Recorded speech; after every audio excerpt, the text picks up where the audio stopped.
കേരളത്തിലെ ആദ്യ വന്യജീവി സങ്കേതം. പെരിയാർ വന്യജീവി സങ്കേതം. കേരളത്തിലെ ഏറ്റവും വലിയ ദേശീയോദ്യാനം. Silent Valley. ഇന്ത്യയിൽ ഏറ്റവും കൂടുതൽ വനമുള്ള സംസ്ഥാനം ഏത്? മധ്യപ്രദേശ്. ഇന്ത്യയിൽ ഏറ്റവും കൂടുതൽ കണ്ടൽ വനം ഉള്ള സംസ്ഥാനം ഏത്? പശ്ചിമ ബംഗാൾ. മനുഷ്യവാസ പ്രദേശങ്ങളിൽ സംരക്ഷിക്കപ്പെടുന്ന വിസ്തൃതി കുറഞ്ഞ ജൈവ വൈവിധ്യ മേഖലയ്ക്ക് പറയുന്ന പേര്? കാവുകൾ.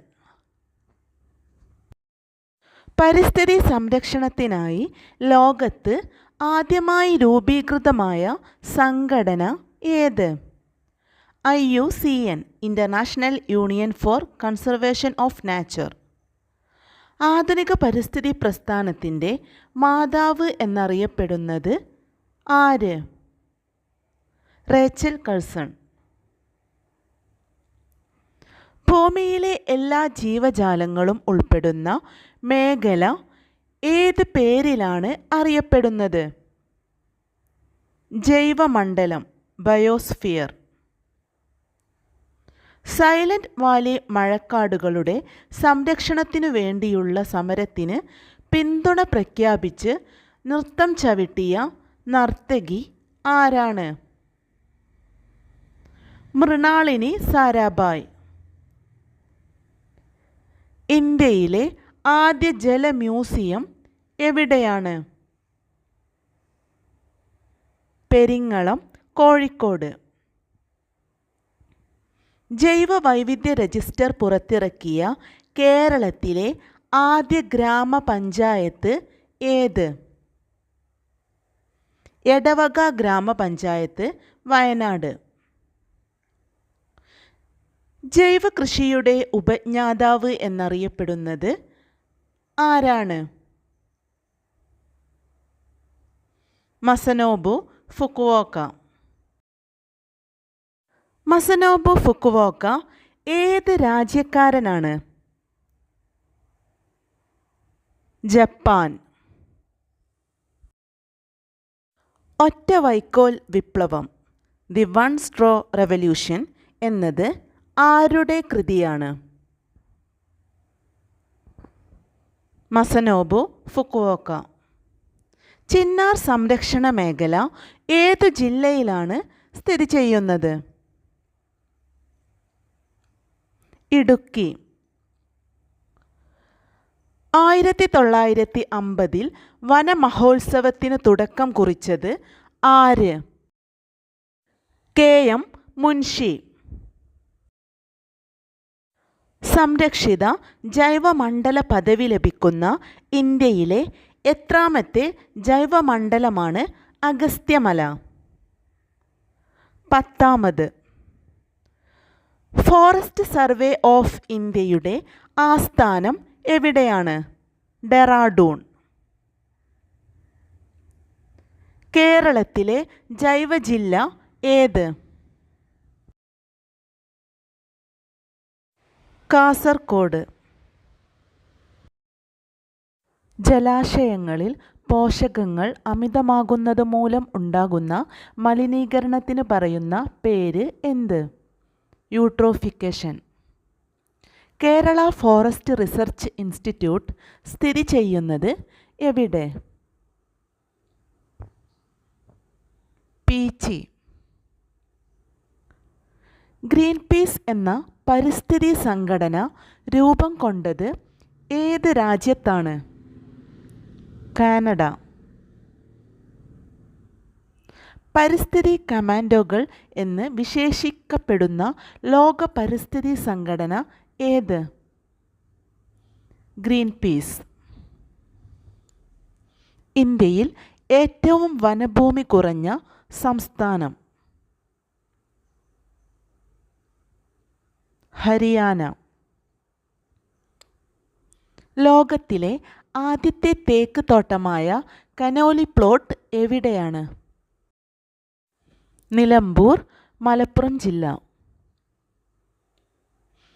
പരിസ്ഥിതിയും മനുഷ്യനും തമ്മിലുള്ള ബന്ധത്തെക്കുറിച്ച് പഠിക്കുന്ന പഠനശാഖ ഏതാണ്? Human ecology. ഇന്ത്യയിലെ ആദ്യ ഇക്കോ ടൂറിസം പദ്ധതി? തെന്മല, കൊല്ലം ജില്ല. അമേരിക്കയിലെ ന്യൂക്ലിയർ പരീക്ഷണത്തിന് എതിരെ ബ്രിട്ടീഷ് കൊളംബിയയിൽ 1971 രൂപം കൊണ്ട പ്രസ്ഥാനം ഏത്? Green peas. വംശനാശ ഭീഷണി നേരിടുന്ന ജീവികളുടെ വിവരങ്ങൾ അടങ്ങിയ പുസ്തകം?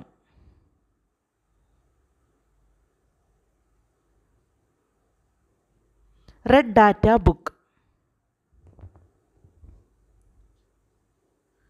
കേരളത്തിലെ ഏറ്റവും നീളം കൂടിയ നദി ഏത്? പെരിയാർ.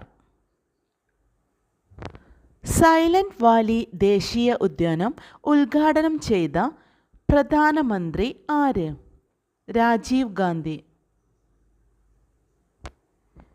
യവനപ്രിയ എന്ന പേരിൽ അറിയപ്പെടുന്ന സുഗന്ധവ്യഞ്ജനം ഏത്?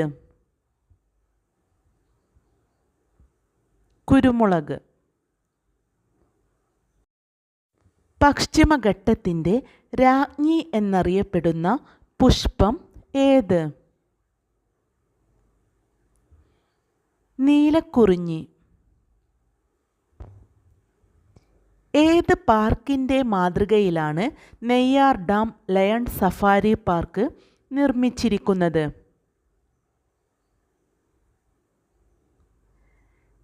Nehru zoological park, Hyderabad.